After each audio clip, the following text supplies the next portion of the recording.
day, grade 9 students. I am Teacher Rhea, your English teacher. This week, we will be continuing our discussion about the elements of short story. Here are the following objectives of the lesson. First, distinguish the features present in prose. Second, identify the elements of short story. And third, collaborate with the group to report on the elements of a certain short story. Elements of short story. Previously, we have already discussed some of the elements present in a short story, which are the character, the setting, the point of view, and the theme. This week, we will be discussing the two remaining elements, which are the plot and the conflict. Plot, the framework or skeleton of the story. A series of related events that are linked together. What makes up the plot? The exposition, the rising action, climax, falling action, and resolution. Freytag's pyramid. It was introduced by Gustav Freytag. Gustav Freytag was a 19th century German novelist who saw common patterns in the plots of stories and novels, and developed a diagram to analyze them. He diagrammed a story's plot using a pyramid like the one shown here. The first part is the exposition. It tells the audience who the characters are and introduces the conflict. Second, rising action.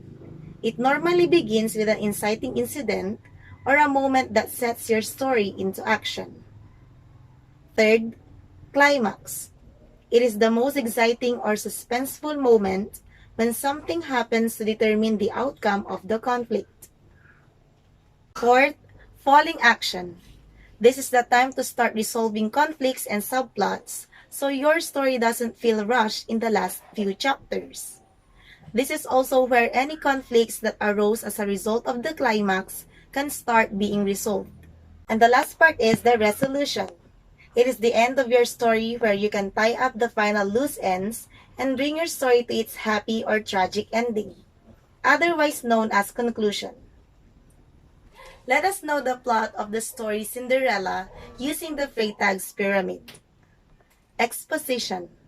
Once upon a time, a girl named Cinderella lived with her stepmother and two stepsisters. They make her wear rugs and do all the household chores. Rising action. One day, an invitation to the ball arrived. Her stepsisters went to the ball. Cinderella wanted to go, but she doesn't have any elegant dress. A fairy godmother appears and provides Cinderella with clothes, a coach, and a footman. Climax. Cinderella dances with the prince and hurriedly went home before 12 midnight, losing her slipper. The prince announces that he will marry the woman who the slipper fits. Falling action. All the women who went to the ball tried the slipper. Even Cinderella's stepsisters tried to fit into the slipper. Cinderella also tried fitting the slipper and it fits her. Resolution. Cinderella and the prince got married and they live happily ever after. Conflict exists when a character is struggling with something or someone.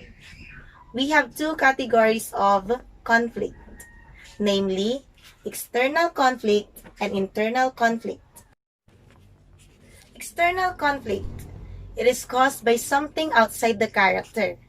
We have man versus man versus nature, and man versus society as classifications of external conflict. Man versus man. In this picture, you can see Snow White having a conflict with the witch who gave her a poisoned apple. Man versus nature. The example here shows how Noah struggled against the strong winds and high flood to save his family and the animals. Man versus society shows when Mulan has to prove the society that even as a lady, she can also serve her country and join the battle. Internal conflict. It is shown when a character struggles with some personal quality that is causing trouble. Man versus self is a good example for this. Aladdin is an example of man versus self, for he is still pretending to be a prince even though he knows that he has to tell the truth. It's now time to test if you have fully understood the lesson. Learning performance, directions, read the story and draw clues and the lion. Provide the needed information in the graphic organizer. Answers must be in complete sentences. In this activity, you are going to identify the parts of the plot using the Freytag's pyramid. Post-test. For part 1, directions, read the following questions, write only the letter of the correct answer. For part 2, directions, read the following sentences and identify the elements of plot shown in each item. For more learning activities and performances, visit our official FB group, PSAT English 9 SY 2020-2021. Thank you. Have a great learning day.